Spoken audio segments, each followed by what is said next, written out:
ಅಲ್ಲೂ ಅರ್ಜುನ್ ನಟನೆಯ Pushpa two the rule cinema Sukumar ನಿರ್ದೇಶನದಲ್ಲಿ ಮೂಡಿಬಂದಿದೆ. ಬಾಕ್ಸ್ ಆಫೀಸ್ನಲ್ಲಿ ಸೂಪರ್ ಹಿಟ್ ಆದ ಈ ಚಿತ್ರದ OTT ರಿಲೀಸ್ ಬಗ್ಗೆ ಇಲ್ಲಿದೆ ಮಾಹಿತಿ.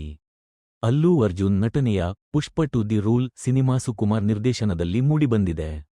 ರಶ್ಮಿಕಾ ನಾಯಕಿಯಾಗಿ ನಟಿಸಿರುವ ಈ ಚಿತ್ರ ಬಾಕ್ಸ್ ಆಫೀಸ್ನಲ್ಲಿ ದಾಖಲೆಗಳನ್ನು ನಿರ್ಮಿಸುತ್ತಿದೆ. ಡಿಸೆಂಬರ್ 5ರಂದು ವಿಶ್ವಾದ್ಯಂತ ಬಿಡುಗಡೆಯಾದ ಈ ಚಿತ್ರ ಭಾರೀ ನಿರೀಕ್ಷೆಯನ್ನು ಹುಟ್ಟುಹಾಕಿತ್ತು.